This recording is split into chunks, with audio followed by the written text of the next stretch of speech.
오늘 본문 배경을 좀 말씀을 드리면은 그 야고보와 요한이 나오고 있는데요. 본문에 야고보와 요한이 그들의 인생을 송두리째 바꿔놓을 부르심을 받은 것은 그들이 대단한 업적을 이루고 있을 때가 아니었습니다. 언제 그들의 인생에 있어서 결정적인 부르심을 받았는가? 그들은 그저 그물 깊기에 여념이 없을 때 부르심을 받았다. 성경이 그렇게 말하고 있습니다. 마태복음 4장 21절 함께 같이 읽어보겠습니다. 시작. 거기서 더욱 하시더라. 두 형제 곧 세베대의 아들 야고보와 그의 형제 요한이 그의 아버지 세베대와 함께 배에서 그물 깃는 것을 보시고 배우시니. 우리가 이제 상상을 해보면은 배는 얕은 물 위에서 출렁거리고 그들은 아버지와 함께 일상적인 잡담을 나누면서 해진 그물을 손질하고 있었을 것입니다.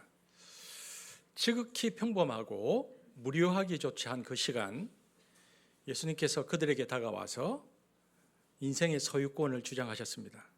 주님은 그들을 제자로 부르셨고 그들은 주저없이 모든 것을 버려두고 그분을 따랐습니다. 마태복음 4장 22절 읽겠습니다. 시작. 그들이 곧 배와 아버지를 버려두고 예수를 따르니라. 그런데 아주 흥미로운 것은 뭐냐면은 이 평범한 이 바닷가의 장면을 훗날 시간이 많이 지나서 나이가 든 사도 베드로가 고난받는 성도들에게 보낸 편지와 연결해 보면은 놀라운 은혜를 발견하게 되었습니다. 베드로전서 5장 10절이죠. 오늘 본문입니다. 다시 보겠습니다. 시작. 모든 은혜의 하나님 곧 그리스도 안에서 너희를 부르사 자기의 영원한 영광에 들어가게 하시리라. 잠깐 고난을 당한 너희를 친히 온전하게 하시며 굳건하게 하시며 강하게 하시며 혀를 견고하게 하시리라. 여러분 언뜻 보면 어부들의 그물 깊기와 또 여기 보면 베드로가 오늘 본문에 보면은 온전하게 하신다라는 이 둘은 전혀 다른 상황처럼 보입니다. 하지만 그 속을 들여다보면 놀랍게도 하나의 단어로 연결됩니다.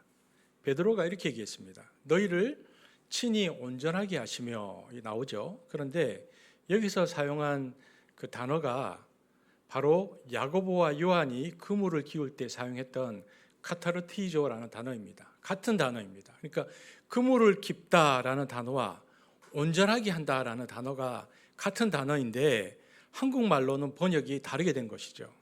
그러니까 어부 출신이었던 베드로에게 회복이나 온전함은 추상적인 개념이 아니었습니다.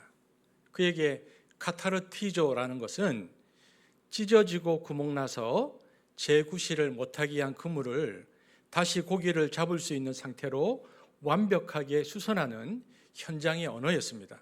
즉 베드로의 고백은 이런 것입니다.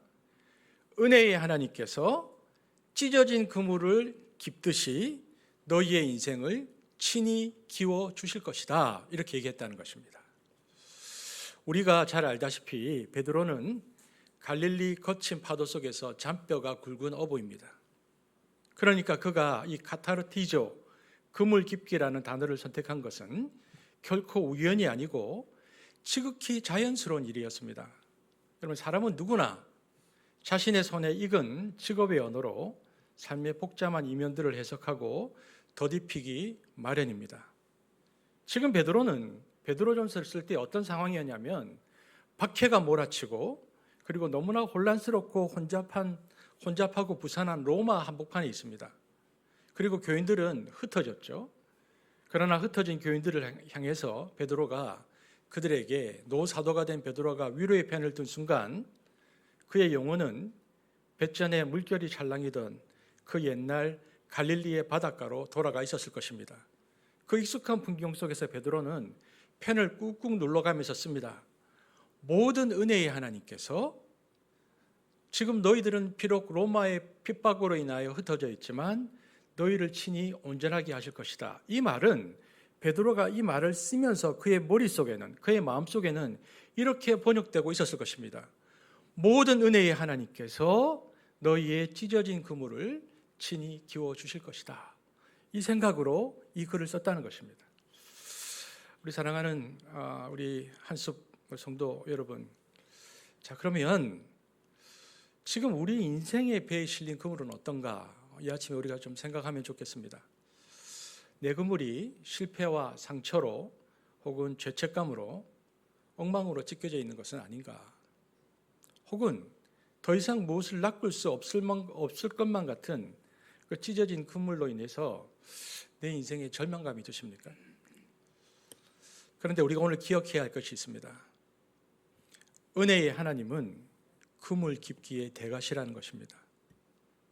망가진 것을 고쳐서 본래의 목적대로 다시 쓰게 하시는 것, 이것이 하나님의 전공 분야입니다. 오늘 우리가 나눌 말씀의 주제가 바로 이것입니다.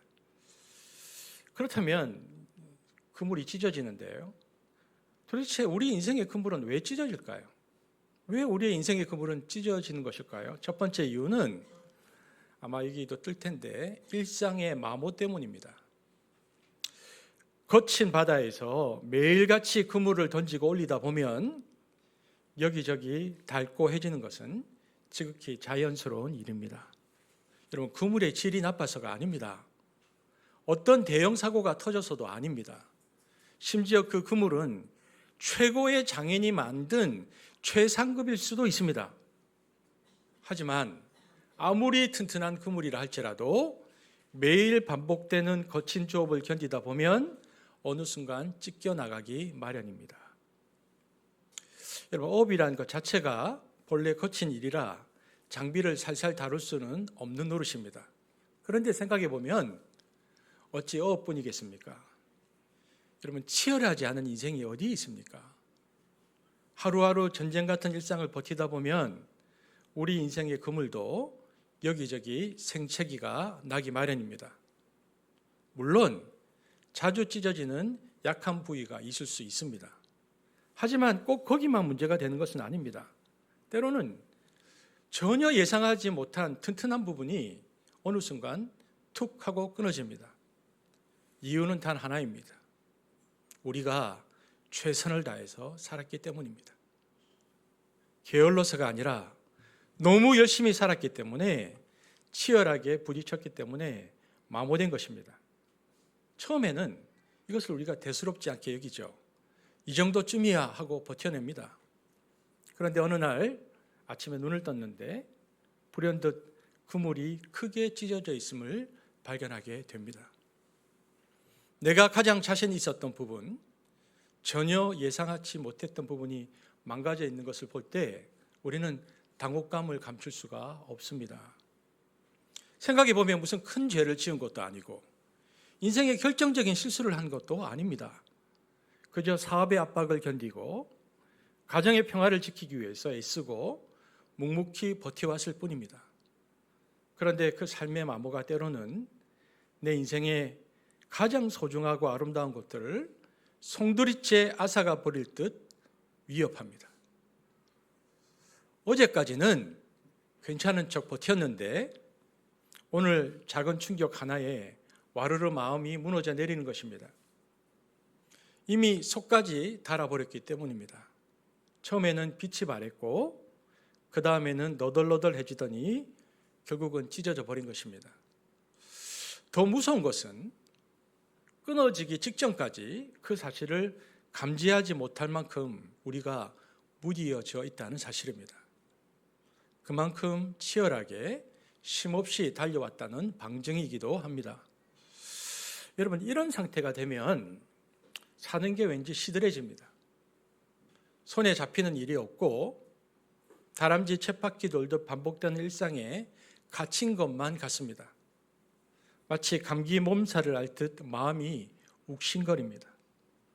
특별한 이유 없이 화가 나고 마음이 삐딱해집니다. 매사가 울적하고 사소한 일에도 짜증이 솟구쳐서 이웃이나 가족을 너그럽게 대할 여유가 없어집니다. 이것은 단순히 기분의 문제가 아닙니다. 지쳐버린 것입니다. 긍정적이고 생산적인 에너지를 만들어낼 내면의 힘이 바닥난 것입니다. 그렇습니다. 우리는 지금 마모되어 있는 것입니다. 그것이 우리의 인생이 찢어지는 첫 번째 이유입니다. 그물이 찢어지는 두 번째 이유는 예기치 못한 장애물을 만났을 때입니다. 여러분, 잔잔해 보이는 바다지만 그 깊은 물속에는 위험이 도사리고 있습니다. 오래전 침몰한 난파선의 잔해에 날카로운 새못이 박혀 있을 수도 있고, 평소에는 해초에 덮여서 부드럽게 보였던 암초가 거친 물살에 식혀서 날선 모서리를 드러내고 있을 수도 있습니다. 근데 아무것도 모른 채 그물을 던졌다가 끌어올리는 순간 그 장애물에 걸려서 팽팽하게 당겨지다가 결국 찢겨나가고 마는 것입니다. 거대한 구멍이 뚫리는 것입니다. 여러분, 살다 보면 우리 인생에도 그런 일들이 발생합니다. 어제까지 평온했던 바다였는데 갑자기 숨어있던 암초가 내 인생의 배를 들이받아 버립니다.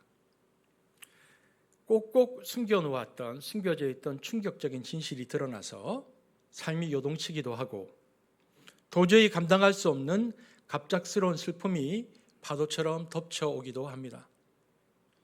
예고 없이 찾아온 사고로 사랑하는 가족을 먼저 떠나보내고, 그 뻥 뚫린 빈자리를 보며 망연자실해 있는 가족들의 눈물을 보게 되기도 합니다. 혹은 평생을 바쳐서 일꾼 사업이 외부의 충격으로 한순간에 무너져 내리기도 합니다. 그런데 이런 장애물은 관계라는 이름으로 찾아오기도 합니다. 목숨보다 소중했던 우정이 깨지거나 세상의 전부라고 믿었던 사랑이 무너져 내릴 때가 있습니다. 진실이라고 믿었던 관계가 거짓으로 판명나는 순간 우리 영혼의 그물은 비명을 지르면서 찢어집니다. 그때 마음 깊은 곳에서 심금이 툭 하고 끊어지는 소리가 들립니다. 이렇게 되고 나면 믿음도 깨지고 하나님은 그저 이름뿐인 존재처럼 느껴집니다. 우리가 그토록 소중하게 여겼던 사랑이니 우정이니 신뢰니 하는 말들은 얄팍하기 짝이 없는 궤변처럼 나에게 들릴 뿐입니다.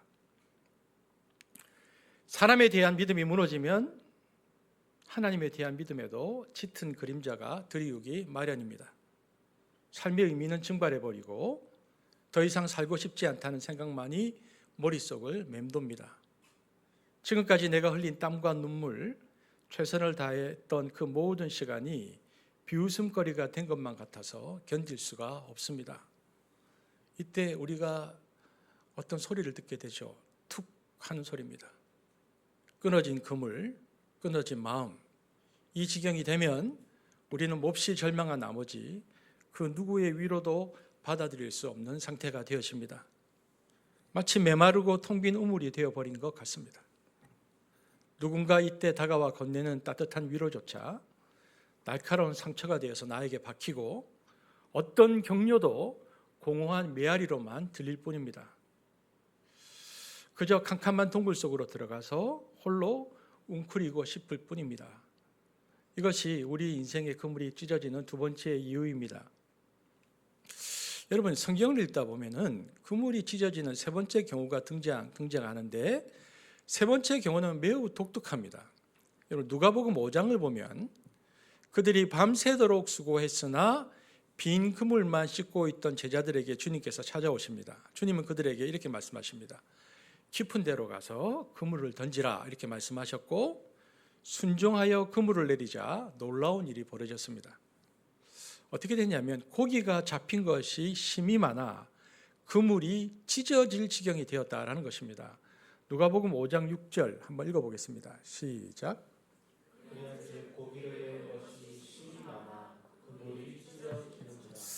여러분, 이 구절을 읽으면 너무 아이러니하지 않습니까? 빈 그물이 아니고 만선의 기쁨이 도리어 그물을 찢어 놓았습니다.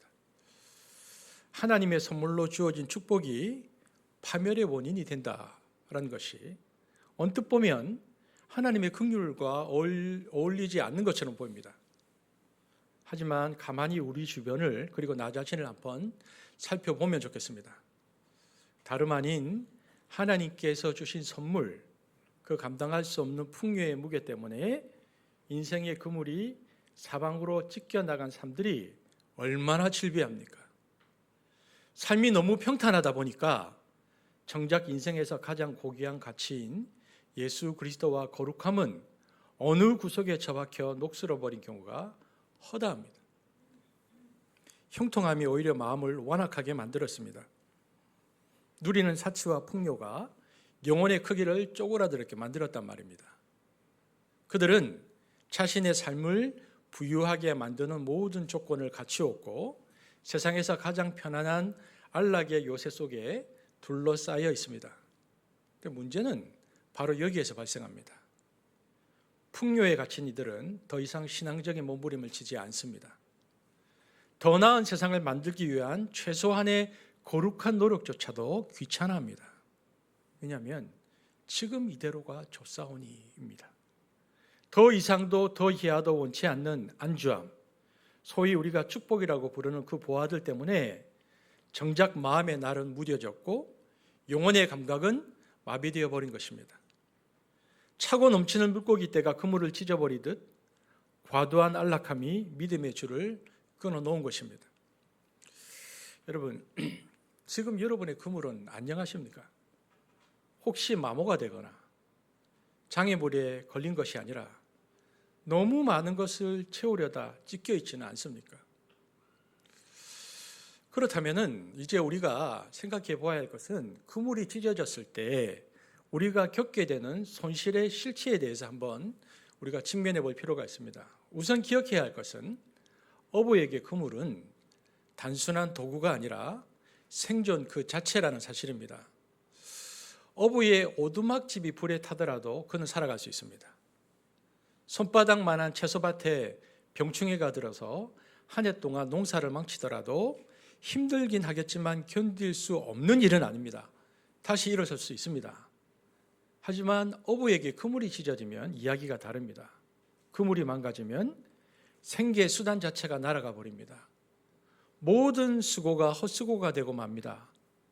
다른 배들은 돛을 올리고 만선의 꿈을 꾸며 바다로 나아가는데 그물이 찢어진 어부의 배는 폭우에 묶인 채 처량하게 흔들거릴 뿐입니다. 그런데 우리네 인생도 마찬가지입니다. 세상에는 살면서 겪는 자잘한 고민들이 있습니다. 그러나 이와는 대조적으로 인생 전체를 뒤흔드는 결정적인 상실이 존재합니다. 어부가 그물을 잃으면 모든 것을 잃은 것처럼 우리 삶에도 모든 기능을 정지시키는 손실이 있습니다. 도대체 무엇이 잃어버린 삶입니까? 무엇이 내 인생에 찢어진 그물입니까? 여러분, 건강을 잃으면 쓰라립니다. 재물을 잃으면 비참할 수 있습니다. 믿었던 사람을 잃으면 외롭습니다. 그러나 건강이나 재물, 인간관계가 무너졌다고 해서 내 인생은 끝났다, 모든 것은 잃었다라고 섣불리 말해서는 안 됩니다. 냉정하게 말해서 이런 것들은 있다가도 없고 없다가도 생기는 것들입니다. 인생에서 가장 뼈아픈 손실, 회복 불가능해 보이는 치명적인 손실은 건강이나 돈이 아닙니다. 그럼 무엇인가? 그것은 바로 하나님과의 관계에서 그 어떤 의미도 찾아볼 수 없는 영적 단절의 상태입니다. 어떤 이유로든 그물이 찢어지면 그 틈으로 하나님의 관계가 새어나갑니다. 이것은 단순히 그물을 끼워서 쓸 수 있고 없고의 문제를 넘어섭니다. 우리 영혼이 아예 쓸모없는 상태가 되어버리는 위기입니다. 사탄은 이 틈을 놓치지 않습니다. 그물이 찢어져서 망연자실해 있는 그 시간, 사탄은 의심과 두려움과 그리고 트라우마라는 독을 사용하여서 우리를 완전히 마비시켜 버립니다. 그리고 이렇게 말하죠. 너는 끝났어. 하나님은 널 버렸어. 너는 다시 회복할 수 없어. 이 상태에 빠진 이들은 더 이상 자신의 삶을 지으신 하나님의 영광을 위하여 살지 않습니다. 아니, 살 수가 없습니다. 하나님께서 기뻐하시는 선행의 기쁨, 사명, 그런 것들은 이제 아무런 감동도 의미도 없는 죽은 단어가 되어버립니다. 여러분, 그런데 이것이 별거 아닌 것처럼 느껴지십니까? 아닙니다. 이것은 내 인생 전체의 그물이 찢겨나간 비상사태입니다. 이 상태가 지속되면 성경에서 말하는 가치와 소망이 모두 내 인생에서 부정당합니다. 말씀이 들리지 않고 기도가 나오지 않으며 우리에게 과연 내일이라는 소망이 있는지조차 의심하게 되는 영적 기능 정지 상태, 이것이 바로 그물이 찢어진 자가 겪는 진짜 아픔입니다. 그런데 그 절망의 끝자리에서 우리 영혼을 깨우는 한 음성이 들려옵니다. 은혜의 하나님이 너희의 찢어진 그물을 친히 기워 주시리라. 저는 이 약속의 말씀을 믿습니다. 사랑하는 여러분, 우리가 본질적인 질문을 한번 던져보면 좋겠는데, 여러분 도대체 사람은 무엇으로 삽니까? 여러분 돈으로 삽니까? 네, 돈은 분명 필요합니다. 없으면 굉장히 고단합니다. 여러분, 하지만 그것이 전부는 아닙니다. 경제적으로 성공했지만 삶의 무게를 이기지 못해서 늘 긴장 속에 사는 사람들이 있습니다. 저는 2017년으로 기억하는데 한국 사회를 떠들썩하게 했었던 비보가 2017년도에 있었습니다. 소위 대한민국 커피왕이라고 불렸던 한 사업가의 죽음이었습니다. 그는 평범한 직장인이었지만 30세의 젊은 나이에 사표를 던지고 나와서 국내 최초의 토종 커피 브랜드인 할리스 커피를 창업했습니다. 단시간에 수십 개의 체인점을 거느리고 성공 가도를 달렸고, 이후에는 카페 베네로 자리를 옮겨서 전국에 500개가 넘는 매장을 오픈시키고 그야말로 성공 신화를 썼던 인물입니다. 지금 한국 골목마다 들어선 수많은 커피 전문점들, 그리고 젊은이들이 선망하는 바리스타 열풍의 시작점에는 바로 그가 있었습니다. 그는 부와 명예, 그리고 시대를 잃는 탁월한 감각까지 세상이 말하는 모든 것을 가진 사람이었습니다. 근데 성공의 정점에서 그는 또 다른 도전도 했는데요. 누구도 시도하지 않은 새로운 음료 사업에 뛰어든 것입니다. 제가 구체적인 상표는 말하지 않겠습니다. 하지만 안타깝게도 거듭된 사업 실패가 이어졌고 감당할 수 없는 거대한 빚더미가 그를 짓눌렸습니다. 결국 그는 49세라는 젊은 나이에 스스로 생을 마감하는 돌이킬 수 없는 선택을 하고 말았습니다. 참으로 안타까운 일입니다. 그 순간 아마 그는 사는 것이 죽는 것보다 훨씬 더 고통스럽다고 느꼈을 것입니다. 심리학자들은 이런 상태를 터널 시야, 그러니까 터널 증후군 현상이라고 부릅니다. 그러니까 마치 캄캄한 터널 속에 갇힌 것처럼 시야가 좁아져서 유일한 탈출구는 죽음뿐이라는 극단적인 생각에 갇히는 것입니다. 사실 그 터널은 끝이 있고 지나가는 과정뿐인데 불행히도 그 찰나의 어둠을 견디지 못한 것입니다. 여러분 한번 보십시오. 그는 최고의 성공을 맛보았고 엄청난 돈을 벌어보았으며 업계의 왕이라는 명예까지 얻었습니다. 하지만 그 성공의 그물이 찢어지고 돈의 그물이 찢어지는 순간 그는 자신의 존재 이유마저 잃어버리고 말았습니다. 이것은 우리에게 인정하고 싶지 않은 진실을 말해줍니다.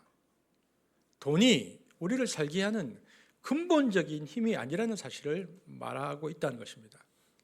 돈은 불편을 해결해 줄 수는 있어도 불안을 해결해 주지는 못합니다. 삶을 조금 더 편리하게 만들 수는 있어도 영혼을 평안하게 만드는 것은 결코 돈의 영역이 아닙니다. 그것들이 사라질 때 삶도 함께 무너진다면 그것은 결코 생명의 근원이 될 수 없는 것입니다. 그렇다면 돈이 아니면 사람은 무엇으로 삽니까? 건강으로 삽니까? 네, 건강이 있어야 살 수 있습니다. 하지만 건강은 우리에게 달릴 수 있는 힘을 줄 뿐 어디로 가야 할지 알려주지 않습니다. 주위를 돌아보면 넘치는 체력과 강인한 신체를 가졌음에도 삶의 방향을 잃고 방황하는 이들이 얼마나 많은 줄 모릅니다. 몸은 철인처럼 단단하지만 마음은 갈 곳을 몰라서 공허함에 시달리는 사람들이 너무나 많습니다. 여러분, 몸이 건강하다고 해서 인생의 외로움과 허무함까지 이겨낼 수 있는 것은 아니기 때문입니다. 여러분, 그런데 반면에 이런 사람도 있습니다. 태어날 때부터 뇌성마비를 앓아서 제 힘으로는 몸 한 번 제대로 가누지 못하는 여인이 있습니다.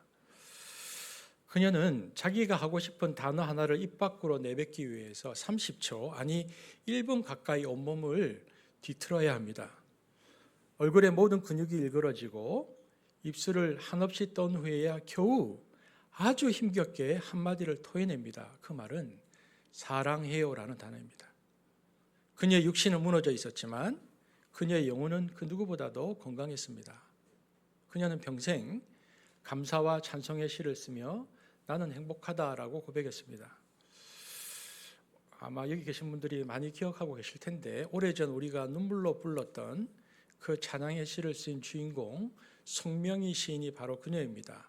그녀가 썼던 시 우리가 너무나 잘 알고 있는 가사인데 제가 읽어드리겠습니다. 나 가진 재물 없으나 나 남이 가진 지식 없으나 나 남에게 있는 건강 있지 않으나 나 남이 없는 것 있으니 나 남이 못 본 것을 보았고 나 남이 듣지 못한 음성 들었고 나 남이 받지 못한 사랑 받았고 나 남이 모르는 것 깨달았네. 공평하신 하나님이 나 남이 가진 것 나 없지만 공평하신 하나님이 나 남이 없는 것 같게 하셨네.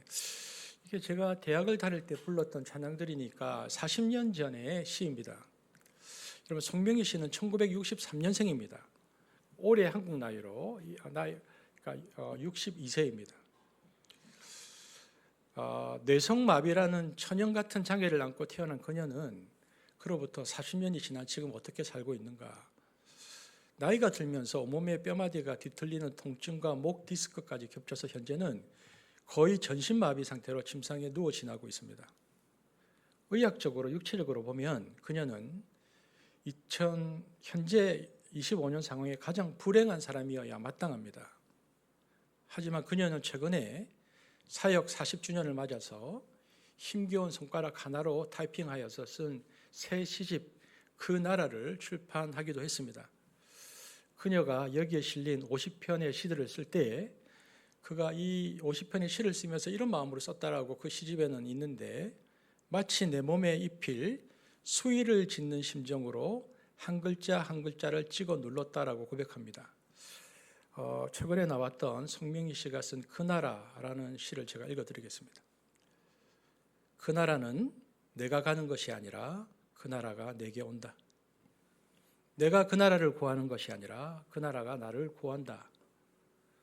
그가 십자가에서 죽으심으로 그 나라가 이루어졌고 내가 그와 함께 죽음으로 그 나라가 내게 임하였다. 그 죽음으로 그 나라 살아서 내가 그 나라 안에 들어가 살아났다. 그는 그 나라로 오셨고 나는 그 나라가 되었다. 그 나라가 너를 끌어당기니 너는 그 나라로 가리라. 내가 그 나라를 붙잡음이 아니라 그 나라가 너를 붙잡아 너는 그 나라로 가리라. 여러분 이것을 볼 때 분명해집니다. 사람은 육체의 건강만으로 사는 존재가 아닙니다. 그렇다면 사람은 무엇으로 삽니까? 권력으로 삽니까? 우리는 똑똑히 목격했습니다. 이 나라 최고의 권력을 손에 쥐고 말 한마디면 세상을 다 가진 것처럼 호령하던 이들이 하루아침에 얼마나 처참하게 무너져 내리는지를 보아왔던 1년이었습니다. 온 국민이 지켜보는 앞에서, 아니 전 세계가 지켜보는 앞에서 그들의 견고해 보이던 성은 모래처럼 허무하게 부서졌습니다. 여러분 권력은 우리를 지켜주는 산성이 아닙니다. 그러므로 사람은 권력으로도 살지 않습니다. 그렇다면 사람은 무엇으로 삽니까? 명예로 삽니까? 성공한 업적으로 삽니까? 아닙니다. 사람들의 박수갈채는 안개와 같고 화려한 업적도 시간이 지나면 빛바랜 훈장에 불과합니다. 그런 것들이 우리 영혼의 깊은 허기를 채워줄 수는 없습니다. 사람은 명예로 살지 않습니다. 여러분 그렇다면 도대체 사람은 무엇으로 삽니까? 여러분 정답은 단 하나입니다. 사람은 하나님의 은혜로 삽니다. 온 세상을 한 손에 다 움켜 쥐었다라도 단 한 가지 하나님의 은혜가 빠져 있다면 그것은 잠시 사라질 흙먼지에 불과합니다. 오히려 그토록 많이 가진 것들이 그를 더 깊은 불행과 공허의 늪으로 밀어넣을 뿐입니다. 하지만 비록 가진 것이 아무것도 없어도 빈손이고 병들어도 세상이 보기에 초라해 보여도 단 한 가지 하나님의 은혜를 소유한 사람은 다릅니다.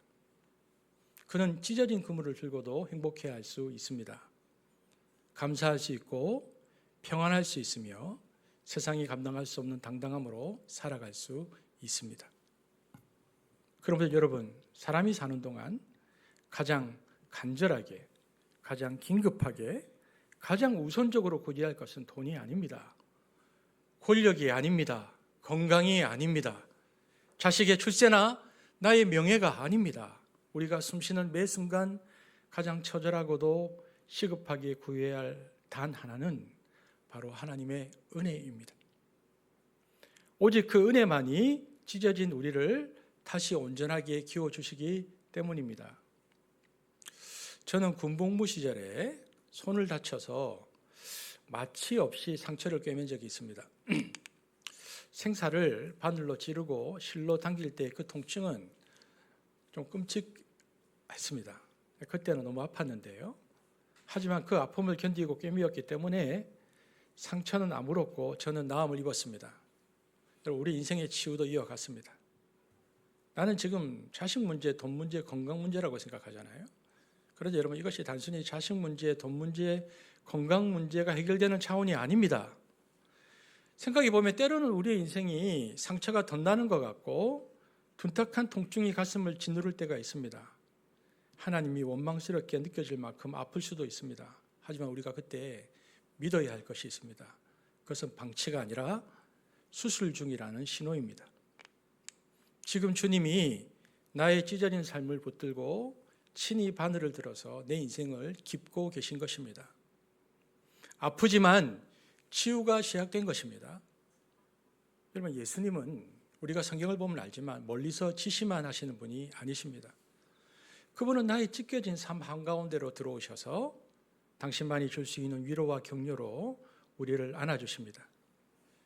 자기 아들을 아끼지 않고 내어주신 그 긍휼과 사랑으로 우리를 결코 포기하지 않으시고 끝까지 카타르티조, 온전하게 회복시키실 것입니다. 제 얘기를 하자면 저는 제 인생의 그물을 끼워주신 하나님을 수도 없이 경험했습니다. 제가 사랑의 굶주려 비틀거릴 때 주님은 차갑게 말씀으로 극복해야지 이렇게 훈계하지 않으셨습니다. 대신 따뜻한 밥 한 끼와 환대를 베푸는 가정을 보내주셔서 제 빈 마음을 채워주셨습니다. 교회로부터 받은 상처로 인해서 깊은 좌절에 빠져 있을 때 주님은 건강하고 좋은 교회를 만나게 하셔서 다시 교회의 희망이 있다 꿈꾸게 하셨습니다. 사람에게 배신당해서 마음의 문을 닫았을 때 진실한 사람을 보내어서 다시 사람을 신뢰하게 하셨습니다.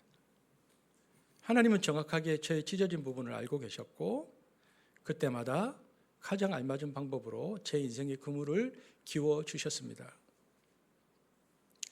사실 그물이 찢어졌을 때 우리가 겪는 그 영적인 불감증, 그러니까 하나님과의 관계가 단절되는 아픔도 크지만 근데 지금 이렇게 생각해 보면 진짜 안타까운 상황은 따로 있습니다.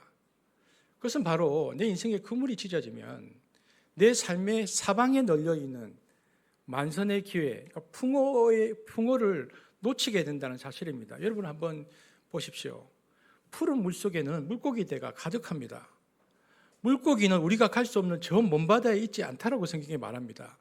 베드로와 야고보와 요한이 배를 띄우고 있는 바로 그곳, 우리 배 바로 밑바닥에 물고기 떼가 이미 와 있습니다. 하지만 그물이 찢어져 있으면 아무리 고기가 많아도 소용이 없습니다. 이것이 못쓰게 된 그물의 비극입니다. 가장 귀한 보물을 지척에 두고도 건져 올리지 못하는 서글픔입니다. 영적으로 말하면 내 영혼의 그물이 찢어져 있기 때문에 바로 내 옆에 있는 한 영혼을 돌보고 섬기고 그를 세워주는 생명의 일을 전혀 감당할 수 없게 된 것입니다. 저는 오늘 은혜의 성령께서 우리 가운데 임하사 여러분의 인생에 찢어진 그물을 친히 끼워주시기를 소망합니다. 하나님께서 여러분 우리 그 그물을 끼워주시면 어떤 일이 일어날까요? 하나님은 당신의 지루했던 일상에 새로운 의미를 부여하십니다. 찢어진 그물로 볼 때는 짜증나는 일상이었지만 키워진 그물로 바라보면 모든 만남이 놀랍고 새롭습니다. 늘 마주치던 똑같은 사람이었지만 오늘 유독 그를 만나게 하신 것은 하나님께서 내게 붙여주신 주소할 영혼이구나라는 깨달음이 옵니다. 지금까지 보이지 않던 선행의 기회들이 내 사방에 넘쳐나고 있었음을 발견하게 되어집니다. 그렇습니다. 찢어진 그물로는 보이지 않았던 세상이 기워진 그물로 바라보니 나의 사랑과 도움이 필요한 이들로 가득 차고 넘치고 있음이 보이기 시작하는 것입니다. 이때 비로소 우리의 인생은 생존을 위해서 허덕이는 삶에서 사명을 위해서 가슴 뛰는 삶으로 변화가 되어집니다. 그럼 우리가 이제 시선을 돌려서 그 그물을 깁는 작업 그 자체에 대해서 한번 생각해 볼 필요가 있습니다. 도대체 그물을 깁는 그 자체의 작업은 어떤 의미가 있습니까? 누구나 짐작하겠지만 찢어진 그물을 본래대로 복원하는 것은 완벽한 기술을 요하는 작업입니다. 여러분은 평생 그물만 만져온 장인의 손을 본 적이 있습니까? 바닷바람에 갈라지고 굳은 살이 박혀서 억세고 투박해 보이는 그 손이 그물을 칠 때면 기적 같은 일을 행합니다. 그 거친 손마디가 마치 그물을 기울 때를 보면 마치 술을 놓는 여인의 손길처럼 섬세하고 정교하게 움직여서 엉킨 실타래를 풀어내고 그 구멍을 메워냅니다. 이것은 어떻게 그 투박한 손에서 이것이 가능한가 경이로운 그 자체입니다. 여러분 인생의 그물 또한 마찬가지입니다. 어설픈 기술로는 어림도 없습니다. 당신과 내가 혹은 세상의 얄팍한 지식이 섣불리 인생의 그물을 깁겠다고 나섰다가는 큰 낭패를 보기 십상입니다.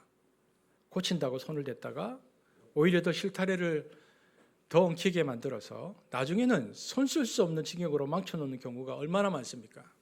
이것이 바로 성경 속 욥의 세 친구들이 범한 실수입니다. 그들은 욥을 위로하고 고치려고 했지만 서툰 진단과 정죄로 오히려 욥의 상처를 더 깊게 헤집어 놓았을 뿐입니다. 우리도 마찬가지입니다. 의학이나 상담의 힘을 빌려보기도 하지만 그것이 영혼 깊은 곳에 근원적인 찢어짐까지 완벽하게 회복시키지는 못합니다. 그러나 노련한 어부의 손을 한번 보십시오. 그는 헝클어진 타래를 정확하게 꿰뚫어 보는 눈과 한치의 오차도 없는 손놀림으로 그물을 손질하여서 다시 생명의 바다로 던질 수 있게 그 그물을 만듭니다. 저는 우리 하나님의 손이 주님의 손길이 바로 그 노련한 어부의 손과 같다고 믿습니다. 그분의 손은 강합니다. 인생의 비바람이 몰아치고 파도가 싸나울 때 우리를 꽉 붙잡아 주시는 능력의 손입니다. 동시에 그분의 손은 더할 나위 없이 섬세하고도 부드럽습니다. 삶의 바닷가에 주저앉은 우리의 찢어진 마음을 그 예민한 감각으로 어루만지고 기우시는 치유의 손이기도 합니다. 여러분 복음서를 한번 펼쳐보십시오. 예수 그리스도께서 그 손을 들어 올리시면 귀신들이 두려워 떨며 도망쳤습니다. 폭풍도 잠잠해졌습니다. 그러나 그 동일한 손이 상처 입은 영혼들에게 닿을 때는 전혀 다른 기적이 일어났습니다. 그 투박한 손으로 지친 자들을 어루만지면 그들이 기운을 되찾았습니다. 그 손을 절망한 자들의 머리 위에 얹으시면 희망이 되살아났습니다. 불가항력의 치유를 가진 그 따스한 손이 오그라든 인생들의 닿자 굽은 것이 펴지고 찢어진 것이 아물었습니다. 이것이 바로 그리스도께서 이 땅에서 보여주신 카타르티조, 온전하게 하심입니다. 주님은 우리의 체질을 아십니다. 우리가 단지 먼지와 같은 연약한 존재, 진토라는 것을 기억하십니다. 그렇기에 오직 그분만이 우리 인생에 찢어진 그물을 완벽하게 온전하게 하실 수 있습니다. 물론 단 하나의 조건이 있기는 합니다. 우리가 망가진 그물을 들고 그분 앞에 나아가서 그분의 손길을 전적으로 신뢰하고 맡길 때 비로소 치유는 시작되는 것입니다. 여러분 그런데 그물을 깁는 작업에 있어서 기술 못지않게 그보다 더 중요한 것이 있습니다. 그것이 무엇일까요? 그것은 바로 인내심입니다. 세상에는 후다닥 서둘러서 해치울 수 있는 일들도 있지만 그물 깃기만은 절대로 서두를 수 없습니다. 바로 이 지점에서 인류 어부와 엉터리 어부의 결정적인 차이가 드러납니다. 인내심 없는 어부는 그저 빨리 끝내고 쉬고 싶은 마음에 찢어진 곳을 대충 묶어놓고는 술집으로 달려가 버립니다. 그러나 진짜 장인은 다릅니다. 그는 그물 깁는 시간 자체를 즐깁니다. 곁에서 지켜보던 사람들이 말합니다. 왜 저렇게 느리냐? 이렇게 안달이 날 정도로 아주 느긋하게 앉아서 한 땀 한 땀 공을 들입니다. 저는 하나님께서 우리 인생을 만지시는 방식이 꼭 이 장인의 손길과 같다고 믿습니다. 하나님은 얼마나 섬세하게 그리고 얼마나 끈질기게 공을 들이시는지 모릅니다. 여러분 성경을 보십시오. 아브라함의 인생, 야곱과 요셉의 인생, 지금 우리가 창세기 설교를 80번 가까이 보지 않습니까? 지금 하고 있는데 2년 가까이 하고 있는데 그것뿐입니까? 그리고 다윗과 바울의 인생이 왜 그토록 길고 자세하게 기록되어 있습니까? 그것은 하나님께서 그들의 인생을 단번에 뚝딱 고치지 않으셨다는 증거입니다. 평생에 걸쳐서 찢어지면 다시 깃고 또 기우며 그들을 완성해 가신 하나님의 인내의 기록이 바로 그들의 인생입니다. 그 노련한 어부는 고작 사람들의 얄팍한 칭찬이나 듣자고 그물을 손질하는 분이 아닙니다. 그분은 우리를 향한 높고 깊은 생각을 품고 이 작업에 임하십니다. 여러분, 대충 키워놓은 그물은 결정적인 순간 만선의 축복을 감당하지 못하고 터져버린다는 무용함을 그분은 너무나 잘 알고 계십니다. 우리가 이 시간에 기억해야 할 것이 있습니다. 우리 하나님은 저와 여러분이 감히 상상할 수 없는 거대한 계획을 담기 위해서 지금 이 시간에도 우리의 인생의 그물을 깁고 계십니다. 그래서 그분은 모든 것이 빨리빨리 돌아가는 이 초고속 통신의 시대에 마치 시대에 뒤떨어진 분처럼 보일 만큼 느긋한 자태로 여름날 내내 우리 인생을 붙들고 실험하십니다. 하나님의 그 느림은 그런데 여러분 게으름이 아닙니다. 우리가 마침내 하나님을 찬미하는 백성, 온전한 하나님의 사람으로 거듭날 때까지 결코 포기하지 않으시겠다는 집요한 사랑입니다. 독생자 예수 그리스도를 내어주시기까지 한 그 사랑이기 때문에 그분은 우리가 온전해질 때까지 결코 지치지 않고 당신의 본분을 다하실 것입니다. 그래서 저는 하나님을 찬양합니다. 하나님이 우리 한 사람 한 사람을 기어이 그렇게 아름다운 작품으로 완성하실 것을 믿기 때문입니다. 여러분, 제가 여러분과 이곳에서 함께한 시간이 15년입니다. 저는 여러분이 이곳에 처음 왔을 때를 기억하는 목사입니다. 여러분이 처음 이곳에 왔을 때 여러분의 심령들이 세상 풍파에 찢기고 너덜너덜해져 있던 모습을 저는 기억합니다. 그런데 지금 주님의 은혜로 그 상처들이 얼마나 온전히 키워지고 단단해졌는지 모릅니다. 그 기적을 보는 것이 저에게는 가장 큰 감사요 기쁨입니다. 여러분, 우리가 기억해야 하는 것은 그물 깃기는 그래서 그 자체로 희망을 담고 있는 작업이라는 것입니다. 생각해 보십시오. 만약에 다시 바다에 나가지 않을 작정이라면 굳이 고생스럽게 그물을 기울 필요가 없습니다. 그냥 버려두면 그만입니다. 그러나 어부가 밤을 지새우며 그물을 깁고 있다는 것은 내일 다시 바다로 나가겠다는 의지고 다시 만선의 꿈을 꾸고 있다는 뜻입니다. 그러므로 하나님께서 지금 여러분의 인생 그물을 깃고 계시다는 것은 여러분의 인생에 여전히 희망이 있다는 가장 확실한 증거입니다. 솔직히 우리는 죄를 지었습니다. 그것도 아주 심하게 지었습니다. 우리는 최선을 다해서 내 삶을 망가뜨리려 작정한 사람들처럼 지금까지 살아왔습니다. 시간을 낭비했고 기회를 발로 찾고 사랑해야 할 때 사랑하지 않았고 겸손해야 할 때 완고했습니다. 하지만 이 모든 어두운 모습에도 불구하고 하나님은 우리를 포기하지 않으셨습니다. 지금 이 순간에도 우리의 찢어진 그물을 붙들고 키워주고 계시니 이 얼마나 감사한 일입니까? 그분은 우리를 끝까지 용서하고 끝까지 구원하기로 작정하셨습니다. 우리의 가장 깊은 죄악보다 더 깊은 곳에 그분의 무한한 긍휼이 흐르고 있습니다. 여러분, 베드로 사도는 우리 인생의 그물을 키우시는 하나님을 어떤 분이라고 고백합니까? 바로 모든 은혜의 하나님이라고 말하고 있습니다. 보십시오. 모든 은혜의 하나님. 근데 그 하나님이 너희를 친히 온전하게 하시며, 이게 그물을 키우시고라잖아요. 그래서 베드로전서 5장 10절에 보면 모든 은혜의 하나님께서 너희를 친히 온전하게 하시며 굳건하게 하시며 강하게 하시며 터를 견고하게 하시리라. 사랑하는 여러분, 제가 다시 묻습니다. 여러분, 사람은 무엇으로 삽니까? 사람은 하나님의 은혜로 삽니다. 그러면 여러분께 호소합니다. 이제 얼마 남지 않은 2025년과 다가올 2026년, 여러분이 가장 간절하게, 가장 시급하게, 최우선적으로 구해야 할 것은 다른 것이 아니라 오직 하나님의 은혜입니다. 여러분, 기도가 막히십니까? 내가 30분을 기도해야 되겠다고 마음을 먹었는데 5분만 지나면 할 말이 다 떨어져서 입이 안 떨어지십니까? 괜찮습니다. 유창한 미사 요구가 필요한 것이 아닙니다. 그 30분 동안 그냥 앉아서 하나님 은혜 주세요. 이 한마디만 반복해도 충분합니다. 10,000번이 되었든 20,000번이 되었든 주여 내게 은혜를 주옵소서라고만 하면 됩니다.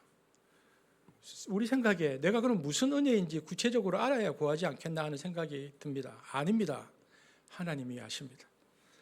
나보다 나를 더 잘 아시는 하나님께서 내게 딱 맞는 은혜를 주실 것입니다. 어느 때는 나를 겸손케 하기 위해서 가시가 머무는 은혜를 주실 것이고, 어느 때는 고통을 제하기 위해서 가시가 없어지는 은혜를 주실 것입니다. 은혜의 방법과 종류는 하나님이 알아서 정하실 터니 우리는 그저 어린아이처럼 은혜를 달라고 매달리면 됩니다. 그리고 분명히 믿으십시오. 가시가 있든 없든 하나님이 주시는 것이라면 그것이 내게 최고로 좋은 것입니다. 그것이 바로 은혜입니다. 온 세상이 일어나서 아니라고 해도, 모두가 비웃는다 해도 이것은 변하지 않는 진실입니다.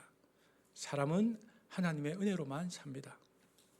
사랑하는 여러분, 그저 흘러가는 대로 찢어진 그물을 들고 적당히 살다가 가시겠습니까? 아니라면 이제 정말 새로운 출발을 하기를 원하십니까? 새 출발을 원하신다면 이 진리를 가슴에 새기십시오. 사람은 무엇으로 사는가? 사람은 무엇으로 사는가? 사람은 무엇으로 사는가? 우리가 가장 간절하게, 가장 급하게, 가장 우선적으로 구해야 할 것은 무엇인가? 은혜입니다.